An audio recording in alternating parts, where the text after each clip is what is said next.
Yes, hi, hello, hello. Good afternoon, everyone, and welcome here at the Playground PH as we are having the Mentora podcast, episode 9. And of course, we would like to thank once again the Playground PH for once again accommodating us here at Mentora Inner Circle. So it's February 20, and the theme for today's podcast is Let's Talk Money, about planning, the managing, and growing it together. So for tonight, we have a really very special guest, and she's a life insurance and financial advisor for 34 years. But of course, before we introduce you our speaker for this very evening, I would like to introduce myself. My name is Alan Gray, and I am the community and growth partner here at the Playground PH. So enough about me. We are now going to introduce you our special guest for the evening, a life insurance again and financial advisor for 34 years, Miss Dang Del Rio. Hello! Yes. Hello! I'm so honored to be here at excited ako to share at sana naman magustuhan niyo yung share ko tonight. Yes, maraming salamat po. So of course, ang ating topic for this very evening is let's talk about money, the planning, managing, and growing it together. So sabi nga nila, money stress is one of the top silent anxieties for families, for professionals, and entrepreneurs because many people don't lack income. What they lack is clarity and confidence. So for today's conversation, it's about normalizing money conversations and making them human, values-based, and empowering. So with that being said, our question for today is, why do you think so many capable people still feel lost and anxious about money? Like kumikita naman sila, pero parang alam mo yun, parang kulang or sana pupunta yung kinikita ko. O di ba? Ganun yun eh, di ba? Pag nandito na yung statement ng income, parang talaga ba? Ganito talaga yung pera ko. Kinita ko ba talaga to? Nasa na kaya yan? Yun yung usually mga tanong, no? Kasi depende rin yan kung ano talaga yung income ng tao, no? At solo lang ba siya sa perang ginagamit niya o may pamilya siya? Ilan ba ang anak niya? So yun ang mga madalas na nagiging problema eh. Bakit nagkakaroon ng problema ang matao sa pera? Kakulangan din sa paghahanda or spending habits, gano'n. Yes. So sabi ko nga kanina, some people still feel anxious about handling their money. Nabanggit nyo kanina kung isa lang ba siya sa pamilya or meron siyang mga kasama. Because as we all know, money anxiety is real. Oo, totoo yan. Just to let you know, it's normal. Everybody feels that way. Hindi lang kayo ang nakakaramdam niyan. Well, there are common fears that we see across life stages regarding money anxiety. So first off, nabanggit nyo kanina, kung mag-isa ka lang sa life, enough ba itong kinikita ko? Kasi ako, bilang mother of one, to think na 2 taon pa lang yung aking child, pero nagwo-worry na agad ako kung enough ba yung kinikita ko or paano ba yung future niya. So many parents worry about their children's future. So kayo po bilang ilan po yung inyong, I mean, you have a number of kids. What can you share? Well, actually, ako kasi nasa retiring age na ako. So my kids are all working now. Pero katulad mo na nagsisimula pa lang sa pamilya, talagang normal lang naman talaga yung mag-worry ka. Kaya meron tayong tinatawag na paghahanda. At usually kasi dapat iisipin mo rin na Lapit lang po natin ang konti. yes, oo. Okay. Napaka-importante ng paghahanda. At especially kapag lalo na kung halimbawa, dati kasi 'di ba, solo ka lang, 'di ba? Yes. Tapos nakapag-asawa ka. Meron kasi kuminsan, yung mga nakakapag-asawa handa, meron iba naman na hindi handa. Pero anong gagawin mo? Kasi kaya nga tinatawag natin live in the moment eh. Kapag merong problema, ano yung pwede kong gawin? Ano yung mga potentials mo na pwede mong gamitin para kumita ka? Kasi nandiyan na, especially kung meron kang anak. Alam mo naman na pag nagkaanak ka talaga mag-aaral yan, pakakainin mo yan. Maraming pangangailangan yan. So, anong kailangan mong gawin? Humanap ng paraan. Yung legal na paraan. Yes. Okay? Para meron ka namang peace of mind. Normal yung mga anxieties na yan. Kumisan kasi talagang actually, kumisan yung mga anxieties na yan pa yung magmamotivate sa'yo para mag-isip.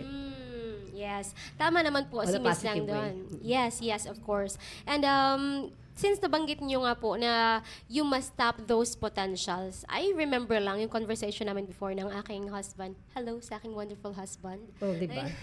May Hello pa-shout talaga. out pa. May pa-shout out. Kasi, nung medyo kabataan days pa namin, parang, syempre, liwaliw kaming ganyan, kung saan-saan kami pumupunta. And the money that we're earning seems enough naman, parang labis pa nga. Okay. But nung nagkaroon na kami ng family, we entered the married life, tapos eto na nga, meron kaming baby na 2 years old pa lang naman, pero parang feeling namin, parang stretch na yung savings namin, yung accounts namin, and ganyan. So, yeah, that being said, parang yung combined income namin, parang may mga times na we are thinking, is this enough? How about my child's future? How can you say about that po? Especially that you are you have a number of children in your family. What can you share with us po from that? Well, siguro kailangan natin pag-usapan how did I raise my kids, no? Yes. Parang ano yung mga ginawa ko, ang ginawa naming mag-asawa. Kasi dumaan din ako sa ganyang sitwasyon. Okay? Pero ang pag-handle kasi kuminsan ng problema kasi one at a time eh. Imagine, 5 anak ko, nag-iisa lang yung anak mo, pero namumroblema ka na. Well, let's also admit na iba rin yung panahon namin at iba yung panahon nyo ngayon. Pero still, the same pa rin yun. Kailangan pag-usapan ninyo mag-asawa eh. Ano ba yung, paano ba natin i-handle natin? Ano yung share mo? Ano yung share ko? Sino ang may responsibilidad sa ganito? Para alam ng bawat isa kung saan at paano kukunin yung panggastos na yon. Yes. Importante yon. Opo, ayan. Thank you so much for sharing that. Kasi nabanggit nga namin, parang napag-usapan namin last time na the more na lumalaki yung aming child and the more na dumadami yung aming gastusin, we really need to find more resources of, to get more income para meron kaming mga pandagdag, mga for the extras. True. No? Actually, hindi lang naman yung source of income eh. Yung spending habits nyo rin. No? Yun, aray. Kasi kung halimbawa, given na ito lang talaga yung source of income mo, kailangan man siguro medyo magtipid-tipid ng konti, bawas-bawasan ng mga Shopee na yan. Yan. Orange app. Maging resourceful. Baka naman, hindi naman kinakailangang bumili agad. Baka pwedeng later. Yung mga delay gratification na ganyan. Wag na rin, alam mo yung, kuminsan kasi sa social media, yung friend ko, nag-travel sila ng ganito. Bawal mainggit sa ganun. Yes. Especially kung talagang ang priority mo yung anak mo. Yes. Hindi natin dapat ini-entertain yung mga ganon. Dapat kasi nakatuon tayo kung ano talaga yung priorities natin at Yes. magtipid. Yes. Mag-save. Yun. So, sa ating mga viewers dyan, parang pati ako, daman-dama ko yun. Salamat po sa mga paalala. And, speaking of my child's future, and maybe yung ating mga viewers din dyan, their children's future or their family's future, what can you say about, educational plans? Well, okay. Kasi sabi as a financial advisor, usually ang inuuna namin is bago yung mga educational plans na yan, tinatanong muna namin kung meron bang insurance yung parents. Importante yon. Kasi dapat mas priority yung insurance ng magulang kesa yung para sa bata. Okay? Kasi ang katwiran ko kasi, as for me, while the parents are there, kahit sang eskwelahan yan, kay public o private, kayang pag-aralin yan. Magagawa ng paraan yan. Pero halimbawa na lang, kung wala na yung magulang, lalo both parents are working together, supporting the child, at isa ang nawala. Parang siso yan eh. No? Ito yung mag-asawa, ito yung anak, nasusuportahan yung bata, pero kapag yung isa doon nawala, medyo Yes. magiging imbalance na yan. Magiging mabigat ang responsibilidad nung spouse na naiwan. Pero kung insured yung magulang, kahit paano yung naiwang pera, magagamit ng spouse.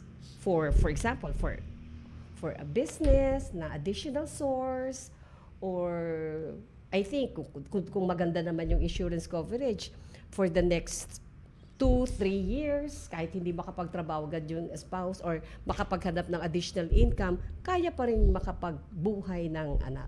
Yes. Ganun yun. Pero kung may sobra naman, pwedeng kumuha ng educational plan. Wala namang problema doon kung may sobra, di ba?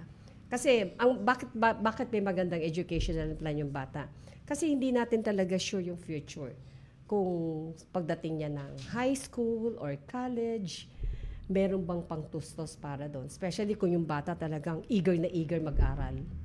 Yes. Yes. Thank you so much, Miss Dang. Actually, parang ano siya sa akin, parang eye-opener. Yeah. Mas mahalaga pala everyone ang, well, syempre, depende pa rin sa inyong views, but as per Miss Dang, na parang naano naman ako doon na, yeah, right, tama po kayo, mahalaga ang life insurance kasi nga naman, kung sakali lang na magkakaroon ng pagkakataon, knock on the wood everyone, na, Yeah. na kailanganin ng isang parent yung insurance na yon, at least meron kang starting para mag-start ng business that can fulfill your child's education in the future. Correct. Just in case. And also to add, no, kung minsan, halimbawa, given this income, marami naman kasi namang pagpipilian na plan fit for your budget.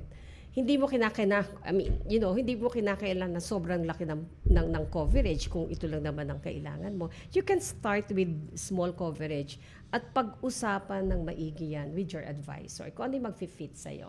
Lagi namang may available. Napaka-importante talaga ng life insurance kasi yan yung pangkalso, kumbaga, Yes. in case of financial tragedy. Yes po. Maraming salamat. And once again, everybody, nabanggit nga ni Miss Dang, importante, life insurance. Ayan. So, Definitely. yan. So, how about naman po, yung mga earners natin, are capable people na iniisip nila, sana napupunta yung kinikita ko. Bakit po ba may mga ganung pagkakataon na parang kahit kumikita ka naman, biglang pagdating ng due date ng bills or pagdating ng at the end of the month, sana punta yung kinita ko. Bakit may mga ganyan pong pagkakataon? May anxiety tayo na ganyan eh. Basically kasi, usually yung mga nangyayaring ganyan, yung mga spending habits kasi. May Katugtog pa mag-alok rin pala. lang, bibili. May makita lang, wala sa plano, bibili. Okay? Merong nag-aalok kahit mga, 15, 30 ang bayaran niyan, bibili. Ibig sabihin, kung minsan kasi, may mga binibili ka na mas malaki pa sa kinikita mo. Kaya doon pumapasok yung problema. 'Di ba? At doon din po nagiging dahilan kung bakit kinakailangang mangutang. Ako, nasasabi ko na nga ba, yung mga utang-utang na yan. Yes. So, Yes. wala namang problemang mangutang, pero kinakailangang bayaran. Kasi in the first place, hindi mo naman pera yon. Diba? Yes. May pera naman Tama tao po yun. tayo dyan.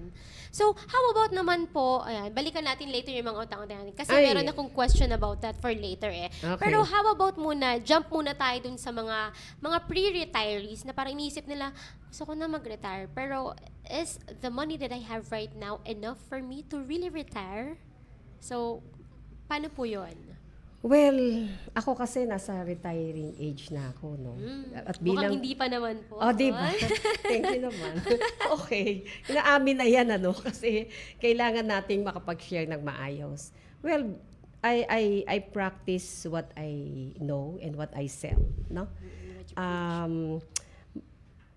At nagpapasalamat naman ako dahil meron akong mother na inspired ako sa kanya about handling money. Doon ako natuto sa kanya. Alam mo yun, ako kasi yung taong, hindi naman sa nagmamayabang, I always make it a point na meron akong pera sa wallet ko. So, anong ibig sabihin nun? Nasa paghahanda. Kung gusto mong mag-retire ng maayos, hindi mo yun pinaghahanda ng ikaw ay 50 o 40. At the moment na nagkatrabaho ka na, dapat meron ka nang inilalaan para sa retirement mo. Kasi yan when you save for that, nagkakaroon yan ng compound interest. So kapag nagsimula ka ng mas maaga, syempre, mas may maha-harvest ka later on. Hindi yung magsisimula ka ng 50. Paano pa magkakaroon ng income na compound interest siya? Kahit pa mag-compound interest yan, ang liit-liit niyan. Sabihin na natin, same amount. 20 years old, 500 monthly. Or sabihin na natin mga 300 monthly. Ganon.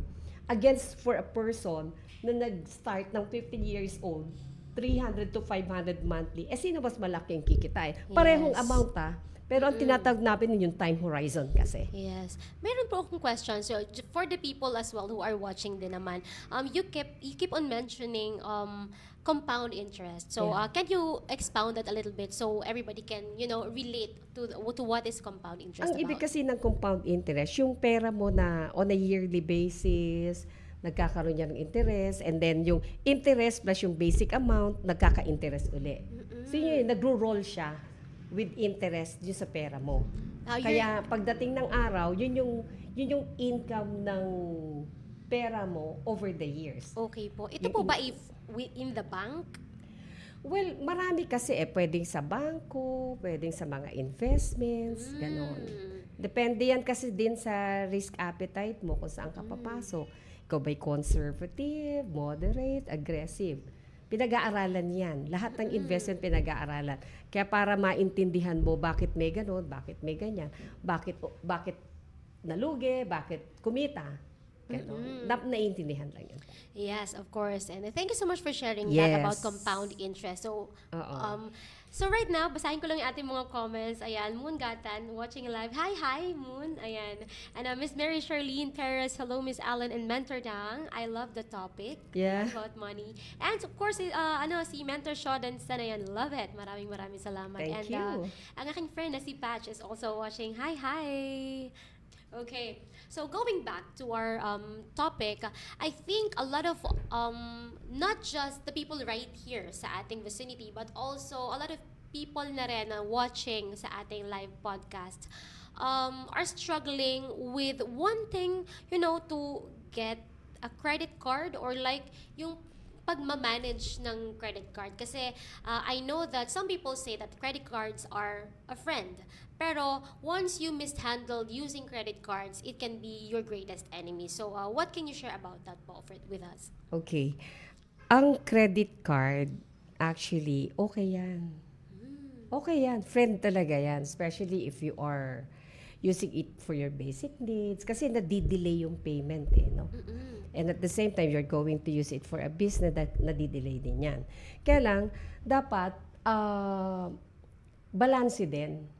Ano ba talaga yung kinikita mo? Kasi saan ba manggagaling ang pagbabayad mo sa credit card mo? Doon sa kinikita mo rin. Yes. Now, if you are going to use it for a business, you make it a point na talagang calculated mo yung hinihiram mo sa credit card mo. Is your business productive? At dapat talagang mahusay kang mag-alaga ng negosyo mo. Kasi yan din ang magbabayad dun sa credit card mo. And you have to assure yourself na talagang you also have profit out of that transaction. Yes. Kasi kapag na-delay mo yung, hindi ka Yun na. nagpo-full payment sa credit card mo, well, depende rin kasi. Kung ito lang talaga, kung mas malaki yung profit mo sa charges ng credit card mo, well, that's okay. Pero kung mas malaki yung charges dun sa kikitain mo, medyo problema yan. Opo. Magko-compound charges din yan, no? At hindi ka magiging masaya. Yes. Baka malalaman mo na lang na meron ka ng, alam mo na yon, sinisingil ka na or Yes. what. Ang hirap ng ganon kasi ang hirap matulog talaga basically nang may utang ka talaga. Kaya dapat talaga paninindigan mo na ifo-full payment mo yan para sa ganon, happy ka. Yes. At friend Plus, mo may si mga credit bonus. cards. Yeah, Oo. ang mga bonus and points natin. Ay, yes! Oo. May mga credit na bonus dyan na lumalabas. Minsan, may mga miles pa yan. Yes, ang Oo, mga na binibigay ng milestones. credit card. Talagang nakakatulong talaga. Depende yan sa paano mo hawakan. At dapat minomonitor mo rin.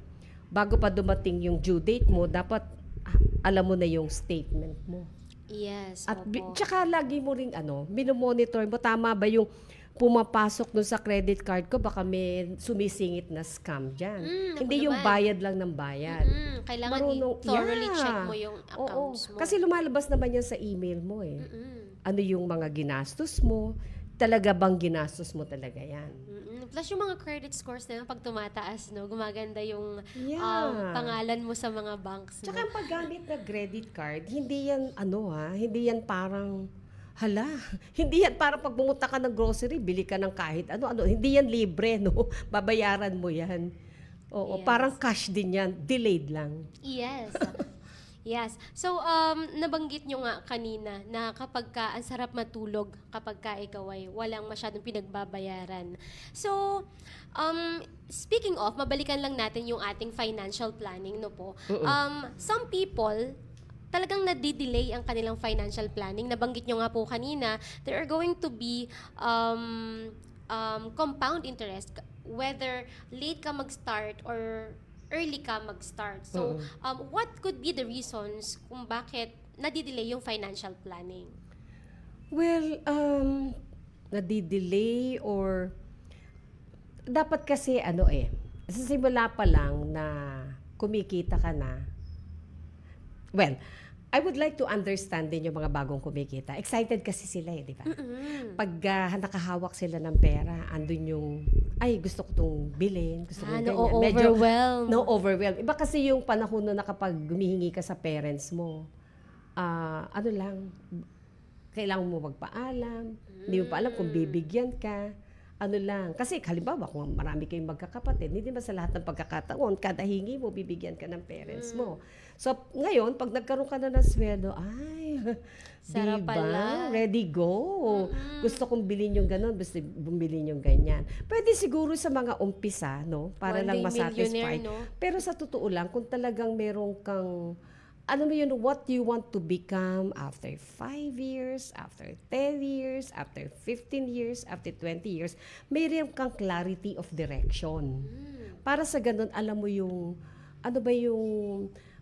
ilang percent ba yung isi-save ko, ilang percent ba yung gagastusin ko, ano yung mga bagay na tatanggihan ko, yung tipong delay gratification. Kasi meron na tayo dapat ganong klaseng maturity sa umpisa pa lang.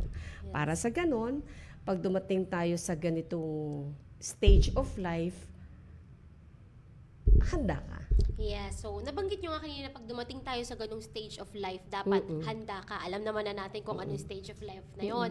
But some people kahit medyo talubata pa, meron silang fear of judgment with financial planning. So, what can you share about that naman po? Tawag dito, ano ba yung kasi bakit ba natatakot sa financial planning? Tanungin muna natin ano ba yung kinikita ng tao?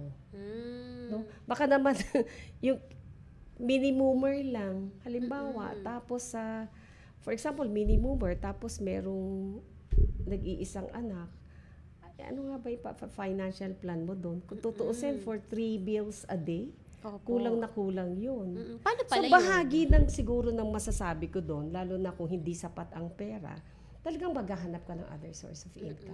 Wala na tayong, kahit anong plano pa yung gawin mo doon sa minimum income na yun, wala kang magagawa. Talagang humanap ka ng other source of income. Lalo na kung meron kang sa isip mo, gusto kong maging ganito ko, gusto kong maging ganyan, gawa mo ng paraan. Sabi ko nga sa'yo kanina, di ba? Kaya dapat alam mo yung potential mo, confident ka sa sarili mo na kaya mong harapin ang mundo at gagawan mo ng paraan. Yes. Masipag, responsible, at siya nga pala, wag mawawala yung integridad. Kasi yung integridad yun yung magdadala sa'yo, lalo na kung maraming taong nagtitiwala sa'yo. Yes. And of course, lalong-lalo na, when nyo nga kanina, meron kang mga potentials and all, pag meron kang lack of like the simple guidance, parang nabanggit nyo sa akin kanina yung about sa mga mentors. Oo. Kailangan Importante natin yan. Oo, meron importante kang yun. May meron kang napagtatanungan. mentorship. Ang mentorship naman, hindi mo na kailangang magbayad ng isang mag-counsel sa'yo. It could be somebody you look up, no, yung ito magaling na negosyante to. Si tita marunong maghawak ng pera to. Si mother mahusay umawak ng pera to. Yung kaibigan ko to masipag, malaking mag-ipon to. Ask ka lang ng ask, tanong ka lang ng tanong. Especially kung talagang very sincere ka sa question mo or hindi ka lang parang, Pero sabihin mo lang na, alam mo, inspired ako sa'yo I have this money. paano mo ba ginagawa yung diskarte mo sa pera? Share mo naman sa akin para sa ganun nakatulong naman sa akin. Na ganun. Importante yun. Diba? Yes, opo, na meron tayong kahit simple guidance lang from someone you look up to, hindi naman kailangan na totally na yung mga mentors na yung sabi nyo nga yung babayaran mo or what. It can be someone that you really look up to na magaling sa negosyo, magaling maghawak ng pera para meron tayong simple guidance about our financial planning. Alam mo ba kahit nga mga tindera lang sa palengke pero ang sipag-sipag nila. Alam mo yung mga kuminsan may mga kliyente kung simpleng-simple lang pero may mga malaking ipon yan. Kuminsan pagiging simple sa buhay, yun yung mas may pera. Yes. Parang nga diba? tamang-tama po yun since nabanggit nyo po yan because financial planning isn't about being rich. It's about being ready. Oo, yes. being ready. O, totoo yan. Kasi kumisan, kahit gaano man kayaman, kung hindi mo naman na-handle yung pera mo ng maayos, parang kulang pa rin. Parang You won't find there's peace. no enough money Yes. for you. Opo. Ayan. And of course, peace of mind is the first return on a good financial plan. So, dito naman tayo sa another aspect about yung mga roadblocks natin around money. Kung kanina, it's about anxiety and being overwhelmed with first na income. Ngayon naman, punta naman tayo sa emotional and mindset blocks around money. So, meron tayong mga nabanggit nyo kanina na kailangan magtanong tayo sa isang person na medyo inspired tayo sa kanila or motivated tayo the way they handle money and all. Meron kasing with that, being sa mga emotional roadblocks natin, they have this fear of asking questions. So, paano po kaya yung magiging approach natin if people are afraid of asking the right questions to the right people? Minsan maganda rin kasi yung tamang timing, 'di ba? At dapat kilala mo rin yung tao at kilala ka, 'di ba? Yes. Hindi naman tayo pwedeng basta-basta magtanong tungkol sa pera kung hindi kanya kilala, no? Tsaka yun nga, dapat kasi yung isip mo is gusto mo talagang umunlad. Meron kang dapat mindset na or hindi ka judgmental like kaya mayaman yan kasi ganyan. Hindi dapat ganon. No, comparison. Oo, dapat kasi iisipin mo rin na this person would give me a very good advice kasi he's credible enough to share. Ganun. Okay, maraming salamat. And by the way, baka meron tayong mga friends na nanonood sa ating live podcast. Just let us know. Baka meron tayong mga questions. And speaking of that, Sir Dennis Mendoza, shout out to Miss Allen and Mentor Dang. Si Sir Dennis. Yeah, hello. Ayan, hi. Sir Thank you for Dennis. watching. Ayan. The macho guapito. Wow, yes, of course. Ayan. Actually, Sir Dennis, nandito rin si Mentor Rolly. So, hello. Yes. So, of course, meron tayong another Hello to my comment. friends nga pala. Yes, opo. Ayan. Yeah. Bati muna kayo sa inyo mga friends. Yeah, hello to my clients, to my friends, to our BCBP members. Alam ko nandyan lang kayo. See you around kasi meron kami General Assembly mamaya. Ah, wow. Napaka-busy talaga. Yeah, Miss after Dan. this. Opo. And another comment, the set design looks incredible and the color grading on your camera is beautiful. Oh, thank you so much. We appreciate your comment, Rene. We are trying to make the setting pleasant for everyone. And of course, another comment, Marvin Loria. Hello po. Hi, Marvin. Thank you for watching and tuning in with us. Okay, so going back, how language and self-talk affect financial decisions? Paano po ba nakaka-apekto yung the way you talk about yourself or yung language na ginagamit mo sa iyong financial decisions? Nakaka-apekto po ba yun? Well, yung mga financial decisions yan, depende kasi kung where you coming from, di ba? Gusto mo ba meron kasi tayong mga, okay, let's talk about financial planning.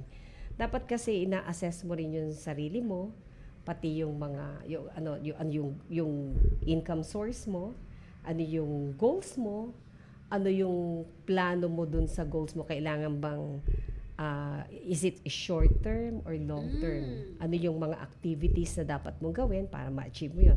Dapat din may calendar ka rin dun. Hindi pwedeng halimbawa na gusto kong magkakotse. Agad-agad na. Gano'n, halimbawa, gusto kong magkakotse. Kailan gusto mo magkakotse? Anong klaseng kotse yun? Di ba? Basta sinabi mo lang sa sarili mo. Oo, na sinabi gusto sa ko rin. to. Baka naman yung kotse na yan after 5 years, after 10 years. Para alam mo din yung mga activities mo dapat aligned dun sa goals mo. Gusto ko nang mag-asawa in 2 years time. Wow. Okay. So, syempre, ano bang klase? mga nanonood Di ba? dyan, Anong klaseng kasalan ba yan? Simple lang ba? Grande. O, dapat yung katuwang mo magiging katuwang mo sa buhay, katulong ba siya sa preparasyon ng pagkasal? Alam mo yung gano'n. And then yung execution mo ngayon, anong mga activities na dapat mong gawin so that you have to earn money for that goal na gusto mo. Opo. And then, meron kang mga evaluation in between.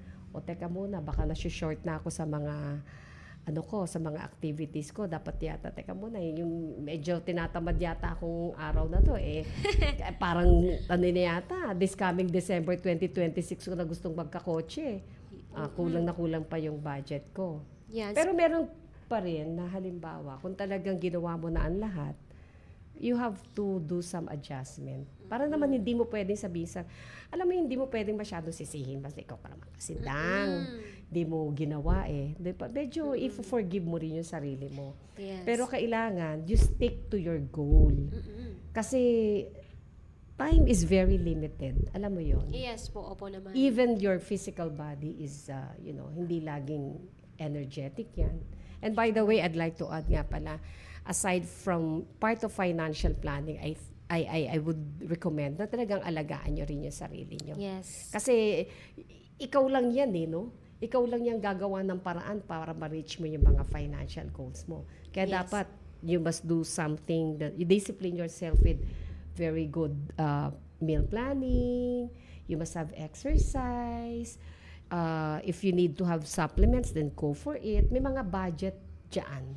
Yes, Kaya dapat opo. talagang samahan ng sipag. Yes, opo. And of course, sa mga nanonood na hindi pa nakakaalam, one of Miss Dang's daughter is a celebrity nutritionist and dietitian. Yeah. Yes, So, shout oo. out to mentor Mary Rose. Ayun, Yes. hi. Hi, Mary Rose.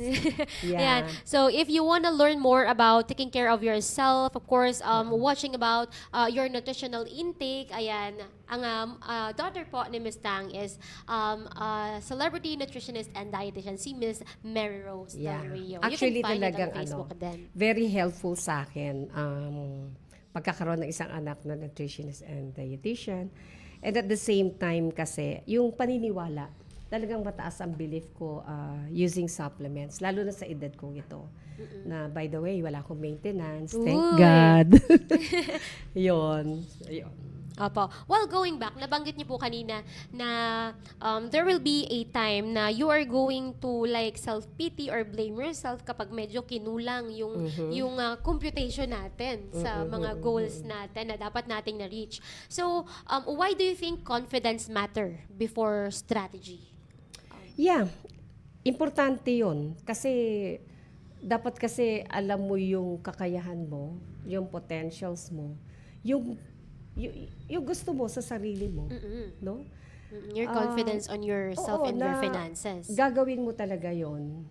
And then, kasama dyan kasi yung, ano ba yung dapat mong gawin on your daily living. Kasi ano yan habit din yan di ba? Kung ito yung discipline po na ginagawa mo to achieve your goals, and then, you really have to do it with so much commitment. Yes, of course. Siyempre kapag ka-discipline ka and you're committed to doing something, especially with handling your finances, you really have the confidence before you strategize. Tama po yan. Because we can talk about money clearly when you can never manage it confidently. Correct. Yes. Oo. Dapat yung paniniwala mo sa sarili mo mataas. And at the same time, dapat kasi rin, achievable yon. Hindi naman pwedeng sabihin, ay gusto ko magkaroon ng kung kunyari, ang income mo lang, masa 100,000, no? And then, gusto ko magkaroon ng house and lot, kotse Yan na. agad. Kakasya ba yon? Yun. Speaking of Titingnan mo that, rin kung ano ba yung mga expenses mo. Baka may tinutulungan ka pang magulang, may pinag-aaral kang kapatid, kaya opo. ba? Oo nga naman. Yun. Ayan. So once again po, yan, speaking of that, why do people jump to investments before understanding the basics? Di ba minsan parang yung iba kasi parang, ay yung nabanggit nyo nga kanina, ay bibiling ko to, ay gagawin ko to, mag-i-invest ako dito. Pero wala pa silang alam sa mga basics nung investment na yun. So what can you share about that po sa ating mga live viewers? Okay. So, paano ba papasok ang investment? Kasi, yun nga dapat pag-aralan mo rin yung ito bang pera ko. Una kasi lahat, yung meron ba akong savings? Okay. And then kung meron kang savings at gusto kong mas kumita pa ng mas maganda yung pera mo, pwede ka naman pumunta sa investment. Kaya sabi ko nga kanina, bago ka pumunta sa isang investment, dapat naiintindihan mo. Financial Kasi ang clarity. investment kasi, sa totoo lang, hindi naman siya talaga guaranteed. Walang salitang guaranteed sa investment. Kaya dapat alam mo rin na sarili mo, ano yung risk appetite mo. Conservative ka ba? Moderate ka ba? Aggressive ka ba? Kailangan ba ng ako yung direktang mag-invest o kinakailangan ko ng isang fund manager to do it for me? Depende sa lifestyle mo. Kung napaka-busy mong tao at wala kang panahon na i-monitor yung isang fund na kailangan mo, and then maybe you can ask for an advisor for that matter. Ganoon. Opo. Pwede ka naman mag-diversify talaga. Pero sabi ko nga talaga, as a life insurance agent, importante meron kang life insurance bago ka sa mga investment na yan. Kasi Yun ang ano you mo, know your safety worth net. Kasi 'di ba, ang life insurance kasi is an income protection, no? So sabi ko nga sa iyo, hindi ka laging 20 years old, hindi ka True. laging 25. Especially kung may mga dependents ka, 'di ba? What if accident, sickness, mga critical illness na yan happened, and then wala kang life insurance. Meron kang ang life goals na itong gusto mong bilhin, ito yung ganyan. Pero wala ka namang life insurance, mali din. Dapat iprotektahan mo yung income mo. Yes. Kasi yun yung magbibigay ng pangangailangan kung sino man yung mga dependents na maiiwan mo. And then, lalo na kung sabihin na natin yung mga importante rin na magkaroon ka ng critical illness benefit. Kasi ready money yan in case you experience such kind of, critical illness na mangangailangan ka ng lump sum money. So, yan. Kasi when do you get a critical illness benefit or critical illness plan, dapat yung nung healthy ka. Hindi pwedeng, ay, saka Okay na lang lang yan. nagkasakit. Oo. Kasi kung minsan, ang pagkakaroon ng sakit, hindi lang yung tinatawag na dahil minanang sakit or what. Kung minsan yan, na-acquire mo yan sa everyday living mo. Katulad, Yeah. di ba, ng yung mga virus na yan. Mga viral Diba? infections. Kahit na ang lusog-lusog mo, pero kung minsan may mga pagkakataon na ang baba ng immune system mo, na-acquire mo siya. Yes po. So, napaka-importante talaga na ready ka sa mga ganyang, alam mo, may parang para ano yan sa damit yan, dapat pa may jacket ako. Yes. Baka Opo. biglang umulan. May payong ba ako? Baka biglang umulan. Ready ka lagi sa ganun. Yes po. Yan. So, when you say about financial readiness or with this life insurance, kasi nabanggit niyo po kanina, this is life insurances are safety net or protection Oo. for your income and also for like, yun nga, kapag dumating yung mga sickness. So, meaning, for everybody's knowledge lang din, Yes. na getting a life insurance is not just when it comes to death, syempre darating naman talaga doon, it not Oo. just comes to sickness, but also when you reach a certain point of income or bigla kang nawala ng income. Tama Yeah. po? Mm-mm. So this is your safety net para hindi dumating yung pagkakataon na hindi ka makakapag-work tapos wala kang makukuhanan. Well, as per my experience, since I've been working as a life insurance agent for 34 years. So, Opo, syempre, dami na. pagdaanan ko na yung 10 years, 20 years. 1991 kasi agent na ako ng Yellow Hindi Company. pa ka pinapanganak yun. Yes. Ng Yellow Company. Opo. So, lalo na nung nagkaroon ng pandemic, meron akong mga clients na Miss Dang, baka pwedeng makakuha dun sa aking funds. Sabi ko, okay lang. Basta partial lang ha. Mag-iiwan kayo ng konti kasi diyan nakadepende yung inyong life insurance coverage. Okay lang. So, ni-inform nila ako. Basta inaaral ko sila, na magtira naman ng Yes. some percentage para naman. And then, kapag dumating na yung pagkakataon na mag-normalize na, ibalik. Yes, opo. Ganon. Yeah. Opo. So, kanina rin na-mention natin na kailangan maliwanag sa isip natin yung ating mga finances, papaano yung napasok sa atin, magkano yung umaalis din sa ating kaha. So, what can you say about financial clarity and what does it look in a day-to-day basis?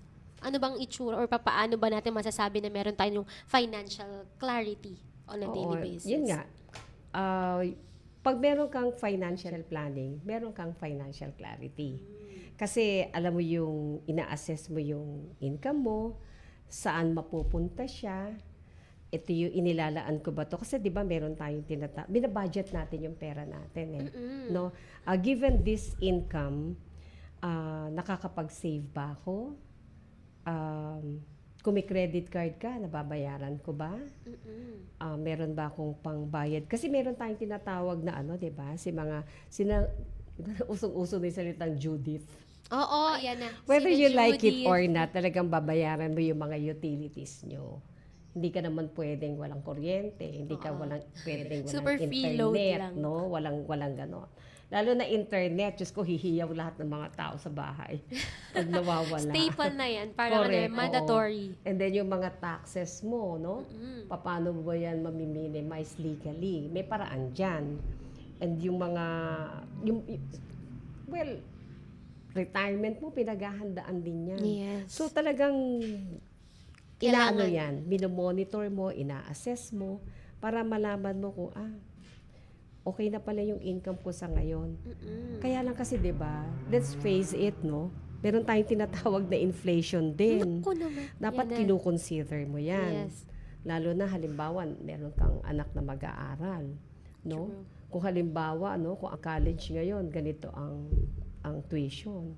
Don't expect na yun pa rin ang tuition fee pag tumanda yung anak mo. Oo nga. Hindi 2 ganon. taon pa lang siya, pero pagdating, Correct. tayo dyan. You know, I remember, no, pag pumupunta ako nun sa fast food, nung panahon namin, medyo matagal na.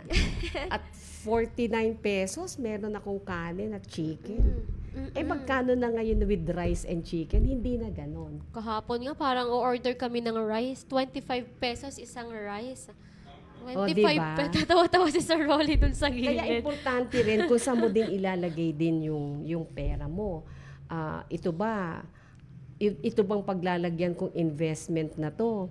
Hindi muna ako kakain ng chicken and rice ngayon. After 5 years na lang. Ano lang naman to, ha? Exaggerated lang. Pero yung bang pera mo na yon, makakabili pa rin ng chicken and rice. Hindi na. Yung 49, 100 plus na. Okay? So, hindi pwedeng laging nasa bangko lang. Talagang mag-i-strategize ka rin na kung saan mo talaga mas kikita yung pera mo. Paminsan, you also have to consider, baka naman hindi ka laging pwedeng employee lang. Pwede ka ring self-employed on the side. Yes. Diba? Racket-racket paminsan-minsan. Yes. Yun. Kasi, di ba naman, we have 24 hours. We have 8 hours of sleeping. And then, may natitira ka pang 16 hours, no? So, ano yung gagawin mo sa 16 hours na yon? Sayang Diba? naman yung oras, di ba? Sayang ang oras. May magagawa at may magagawa pa rin. You know yourself. Yes. Di ba? Alam mo yung potential mo. Di ba? Everyone, alam mo ang sarili mo, kilala mo ang sarili mo. At hanggang saan ang kakayanin mo pa. Oh, I like it. Yes. Alam mo ang sarili mo, kilala mo ang sarili mo, at alam mo kung saan ang kakayanin mo pa. Correct. You know your limits. Baka nga limitless ka pa, di ba? Oh, di ba? Tsaka syempre lagi yan, may prayers. Huwag niyo kalilimutan yan. Si Lord, nandyan lang yan, lalo na kung maganda yung objective mo sa buhay. Yes, opo. Ayan, huwag natin kalilimutan lagi si Lord. Okay, so, let us now proceed with, kapag,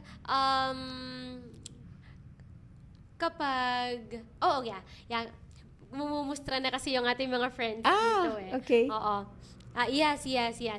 Ayan. Anyway, we're going to cut it short na lang sa may bandang dulo kasi after this, we're also going to have a private coaching para naman sa ating Mentora Inner Circle members. Some of them already are here for the in-person coaching, and of course some people naman are already waiting online.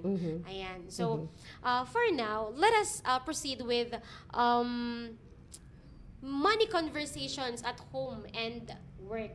So talking about money can be without conflict, fear, or avoidance. So bakit ba laging iniiwasan ng mga families ang financial conversations? Let's talk about sa amin muna. Okay po. Kasi ang money kasi, money is a tool, no? Mm-mm. It can bring you happiness. Happiness in what sense? Nagagamit mo yan pang travel, nabibili mo yan ng pagkain po and all that. Pero hindi nangangahulugan na, yun lang yun. Yun lang ang source of happiness mo. Ang ibig lang sabihin is, it's a tool, gamitin mo siya. Okay? Nakakatulong yun. Kasi sabi nga, it's better to give than to receive. Totoo yan. Totoo yan. Di ba mas maganda yung ikaw yung meron kesa yung ikaw yung nangangailangan. So sa aming pamilya, pinag-uusapan namin yung tungkol sa pera. Lalo na yung mga, meron kasing, katulad ko, no? I'm already 62, by the way. Hindi ko, okay lang yan. Kasi dami hindi ko naman na halata. Hindi daw halata, no? All the family members are already working. So, syempre, may lalo na kung out of 5 kasi 4 pa yung aking mga hindi pa talaga nag-aasawa. No? Opo. So, kasama sila sa gastusin. Now, talagang pinag-uusapan namin. I really welcome contribution sa family. Kasi parang yan kumbaga sa negosyo, operational cost mo yan diba? And come to think of it, dadating ka din kayo sa panahon na magiging 62 rin kayo. Kailangan ba na ako pa rin ang gumastos para sa inyo? And it's very understandable na aside from yung mga personal expenses nila, they have to realize na lahat tayo gumagastos sa bahay. We all use internet. Pag namamalangke ko, kasama kayo sa pagkain.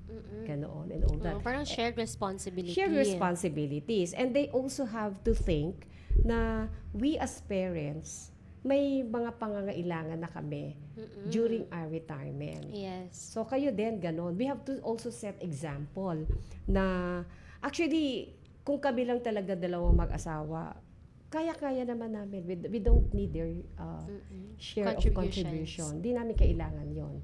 Kaya lang, we have to let them feel the responsibility in the house. Ganoon. And also, kasi malalaman din nila, bakit sobra pera ko? Baka naman kaya sobra-sobra pera mo kasi magulang mo gumagastos sa'yo.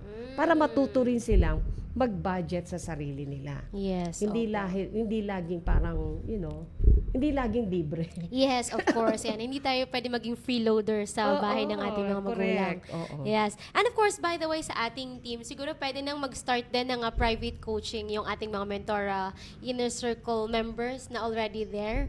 Ayan. So, maraming salamat. Pwede na sila mag-start while we're still continuing with our podcast. Since andyan na rin naman sina Mentor Shodan, andyan din si I think just si Mentor Rolly. So para sa ating mga Mentor Inner Circle members, pwede na po tayo mag-start ng ating private coaching. And of course, we can still continue with our podcast as well. So, of course, you mentioned po na in your family, talagang openly na nadidiscuss yung ating financial conversations.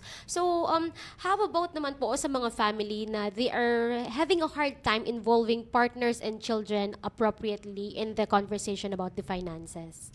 Well, ang may papayo ko talaga is kailangan talagang pinag-uusapan ng pera. Kasi para maging harmonious ang relationship. Kasi let's face it, no? Hindi na kasi katulad ng panahon na yun kapag may nagluluto sa kapitbahay, nag-share ng pagkain. Iba na yung panahon kasi ngayon, di ba? Yes po. Na sa sobrang mahal ng bilihin, talagang very, very conscious sila sa budget. Well, swerte na kung may gardening yung kapitbahay mo at nakakapag-harvest ng gulay. Oo. Okay lang yun, bigyan ka. Pero, di ba, kung minsan umaabot ang sitaw ng 200 pesos. So let's face it, talagang kinakailangang pag-usapan ang tungkol sa pera. Meron talagang shared responsibility. Hindi pwedeng, alam mo yun, Solo burden. secret talking, nagkakaparamdaman, hanggat sa lumaki na pala yung sunog, hanggat sa kung ano-ano na yung pinagbabatuhang mga arguments. True. Yung, importante yun eh. Importante yung pinag-uusapan ng pera. Because sabi ko nga, money is a tool. Gamitin natin yan para masaya. Yes. And of course, money is a shared responsibility. Shared And responsibility yan, talaga it's yan. not a solo burden. Oo. Yes. Hindi pwedeng solo burden. Tsaka lahat talaga, sa panahon ngayon, everyone who is capable of working should work. Ooh. Everyone. Gusto ko yun. Should Everyone work. who is capable of working Should should work. Yes. And of course, dun sa mga nabanggit kanina ni Ms. Dang, I would just like to reiterate to everyone, sa isang family conversation with the finances, sa halip nga naman na nagbe-blame sa isa't isa, let's turn it into a collaboration. Correct. And of course, yung fear natin with the businesses, with the investments, with the life insurances, let's turn it into curiosity and let's make it to the point na we are going to seek confidence by asking advisors, our employers, or our partners, or maybe the people that we are looking up to para naman meron tayong kahit simple guidance lang from Correct. them. So, kayo naman, mga kaibigan natin dyan sa live, what money conversations have you been avoiding and why? So, comment down below sa ating comment section. So, we are now nearing the end of this podcast. So, once again, kung meron kayong mga questions, jot it down sa ating comment section. And basahin lang ulit natin ang ating mga comments dito. Ayan, sabi ni Sir Dennis, hello po, Coach Rolly Del Rio. And sabi naman ni Mentor Sheldon, idol namin yan. Ayan yung kanina. Ay, salamat po. Ayan, feeling ko nagsistart na sila ng ating private coaching sa kabila. Okay. So, kanina parang nabanggit na rin po ito natin na ang ating for the planning ng ating milestones, there should be some financial planning regarding your education, sa business growth, and of course sa ating retirement. But since we already have known much about that, what is the importance of a lifelong coach versus one-time advice? Kasi kanina nabanggit nyo na with the lack of kahit simple guidance lang, what do you call it? Parang medyo uneasy ka kapag wala kang direction. Correct. And then, you mentioned po na it doesn't have to be na kailangan may bayadan ka to be your mentor. Pwede Pero friend mo. Oo. yes, but it helps kung meron ka talaga Oo naman. na retainer. Opo. So, with that being said, what is the importance of a lifelong coach versus a one-time advice? Okay. Importante meron kang lifelong coach din. Depende kasi yan eh. Minsan sa kanya-kanyang expertise yan. Meron kasing ang lifelong coach mo is single siya. Meron namang ibang coach na parents siya. Depende yan. Hindi ka naman pwedeng mag-stick lang sa isa. Para sa ganun na iintindihan niyo where you're coming from. Okay? Iba kasi yung eksperyensado talaga. So kung halimbawa ang tinatanong nasa sitwasyon ka na pamilyado ka, napaka-importante rin na ang mapagtanungan mo yung somebody who is pamilyado rin. But not necessarily, no? Yes, yes, Pwede naman yes. siyang professional advisor on financial planning. Kasi katulad ko, I'm a family woman. Hindi nangangahulugan na kailangan single ako to advise a single person. Yon, kasi I used to be rin naman and I have kids who are singles. Ang importante lang yung tao, meron siyang professional siya and at the same time experiencado at alam mo yung kanyang credentials. Yes. Na talagang makakapagbigay sa iyo ng napakahusay na payo about your financial problems or kung ano man yung gusto mong patunguhan sa iyo o kung ano man yung financial goals na gusto mo. Importante yon kasi kung minsan kasi at loss ka, ano gagawin ko? Kasi ganito, ganyan, ganyan. So, importante yon. Yung mga one time naman, makakatulong din yon. Paminsan-minsan kasi makaka-encounter ka ng isang tao na, magaling pala to sa ganito, matanong nga. Yes. Okay? Opo. Nasa lubong mo lang sa isang event. Tapos, ang ganda-ganda niya mag-talk.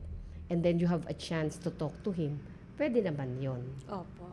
Ang dapat lang talaga is, it's a very nice attitude, no? Yung humihingi ka ng payo sa iba.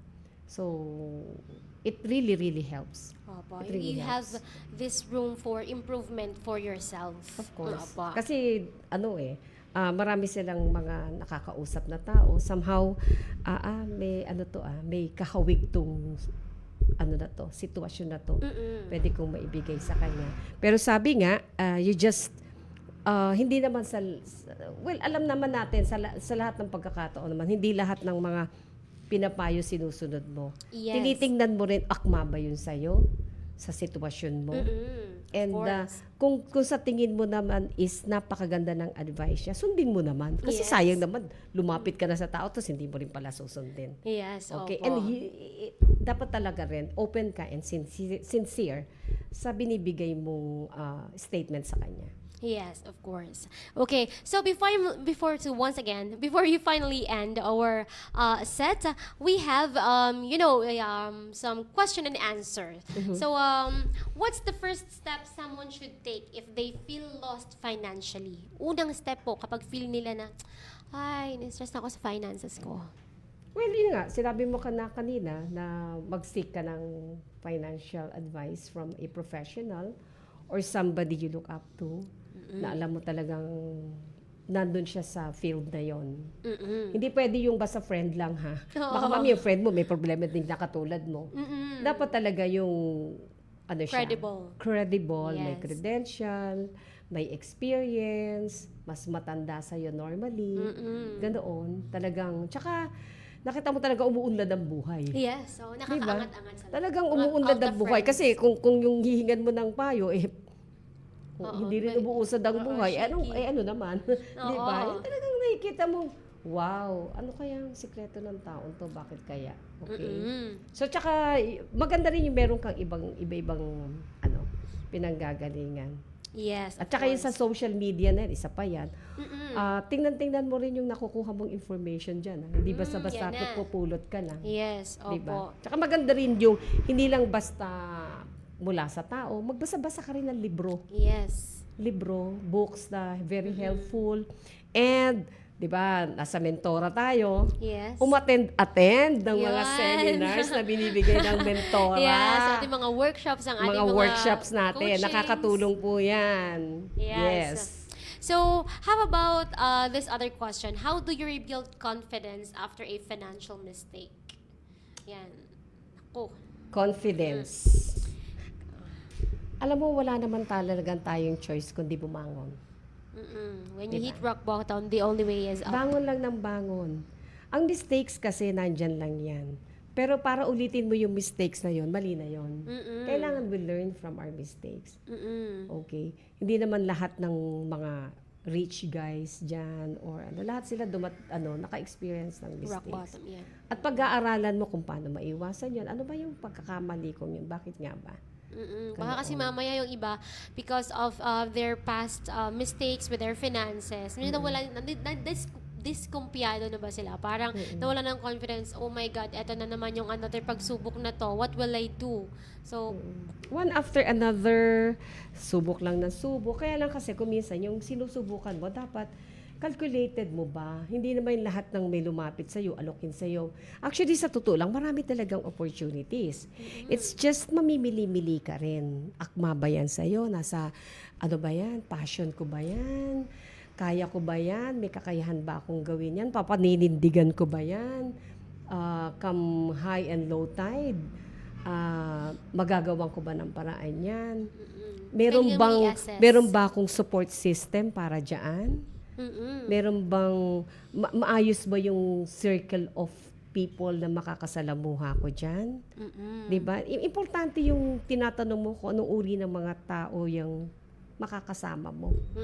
So basically, you too will gain confidence after a financial mistake or going to rebuild your confidence by assessing if Assessing. yes, Oo. assessing yourself, Pag-aralan assessing mo. your finances, learn from your mistakes, and of course assessing as well if you are in the right Oo, circle. hindi naman pwede yung porket nasaktan ka lang, hindi ka naiibig. Parang gano'n. Ay, ano naman? Nakahugod tayo na ganyan. Okay. So, let's proceed with our something like last question before we finally end our podcast. What's that one belief about money people need to unlearn? Ano yung tingin nyo na paniniwala ng mga tao, na kahit isa lang, na they need to unlearn, na dapat wag mo na Meron iba ano kasi yun, tao na para daw, wag mo nang gawin yun. ano ba to, di ba minsan may mga paniman, money is evil daw, ganun. Hindi siya evil. Money how is you- the root of all evil. Naalala ko it's yung the root anong of all yan. evil. Oo. Hindi eh. It's how you use it. And it's how you treat it. 'Di ba? Kasi Yes. sabi ko nga kanina, money is a tool. Gamitin mo 'yan. Gusto mo kumain ng masarap, gamitin mo. Pero yun nga lang, talagang speaking of masarap, kaya kahapon na may napanood akong talk sa TV, no? Ito lang ang sweldo ko, pero gusto ko mag-Starbucks. Naku naman. Baka naman yung kalahati ng sweldo mo for the day, naubos na dyan. Naubos na doon. Depende kasi, baka pwedeng mag 3-in-1 ka muna ngayon. At the moment. No? At pag humalaki-laki na yung sweldo mo, kaya tsaka mag-Starbucks. O kaya, pwede mo namang gawing once a month. Yes. Huwag ka lang masyadong matiprive. Oo. Sa true. Sa Diba? true. Yun. Enjoy your money to the extent na hindi mo naman siya wawaldasin yung pera mo. Balanse lang. Yes. Ganoon. Yes.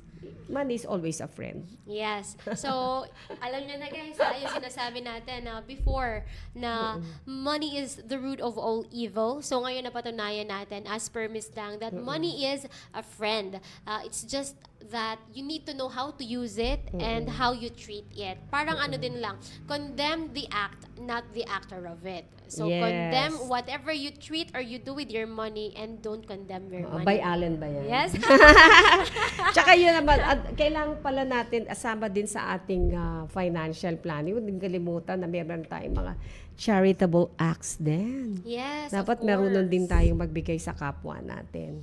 Kasi Yes. 'di ba nasa Bible 'yan. It's better to give than to receive. And also that the whole you give through is the whole you receive through. Oo, Diba? nasa Bible 'yan. Kaya lahat 'yan, hindi, sa totoo lang, itong lahat ng meron tayo dito, hindi naman talaga galing 'yan. Galing sa ating Panginoon. Yes po. Kaya dapat we appreciate it, we use it very well, with all integrity. At kapag nagbibigay tayo when we share our business with other people, we see to it that they will also benefit sincerely. Yes po. Okay. So, maraming salamat ulit, Miss Yes. Dang, our Coach Dang, for Thank being you. with us for this, for our 9th episode for our Mentora podcast. So, once again, everybody, just to wrap it up, money plus confidence plus clarity equals sustainable growth. Correct. And of course, you don't need to figure this out alone. Lagi tayong mag-seek ng advice to professionals or the people that we look up to with credibility, of course. Okay. And of course, this is exactly why Mentora exists. Correct. Yan. Para naman, meron tayong mahingan ng advices, ng coaching kapag kailangan natin. Because here in Mentora, parang kanina nabanggit nga natin, we also give out free 1 hour and a half of coaching every Friday. But, it's not really that kind of free kasi meron pa rin tayong a little investment for ourselves. So if you want to know more about the growing family and community of Mentor Inner Circle, just log into Facebook and of course message us on the page of the Playground PH, and all your queries and inquiries will be answered by the staff and of course the management. Okay. Yes. So, gusto ko rin ibigay itong napakagandang Bible verse na to. God will supply all your needs. That's Philippians chapter 4, verse 19. Remember that. Kaya dapat pangalagaan natin kung ano meron tayo at gamitin natin to ng tama. Wow. Wow, maraming salamat, Coach Lan. That was beautiful. Yeah. And of course, once again, huwag niyong kakalimutan yan na parang pwede natin siyang i-tagline sa mga susunod natin na Yes. mga posts and captions on our Facebook posts. So once again, everybody, start with clarity, protection, and growth follow. And of course, your future changes when you believe you're capable of managing it. So once again, everybody, seek for guidance early, not in crisis. So if you are in need of financial coaching, of course, here is Miss Dang to help you out. And whatever your crises are, maybe the roster of our mentors can help you. Just log on to Mentora.Playground PH on your browsers, and maybe we can chat about it and book a discovery call with one of our mentors. Once again, everybody, Miss Dang, meron na po ba kayong... Thank you so much. Thank you so much for inviting me here. At natutuwa ako dahil kahit paano nakapag-share ako sa ating kapwa. Yes, maraming salamat po, Miss Dang. By the way, everybody, just to let you know, this is Miss Dang's first time na mag-live podcast. And parang hindi naman first time, Mami Dang. Parang nahasang-hasa na tayo. Thank you so much for sharing your insights and knowledge about Yes. finances. And of course, for being with us for your 34 years of service in the life insurance. Maraming Yes. salamat. Once again, everybody, if you're looking for a financial advisor and life insurance agent, of course, Miss Dang is here. Just message us on Facebook and we are going to answer you and connect you with Miss Dang. Once again, everybody, our special guest for this very evening for our 9th episode of Mentora Inner Circle, a life insurance and financial advisor for 34 years, Miss Dang Del Rio. Yes, thank you so much. And again, my name is Alan Gray. This has been your host for tonight's episode. Miss Allen, maraming salamat. Good night. Bye.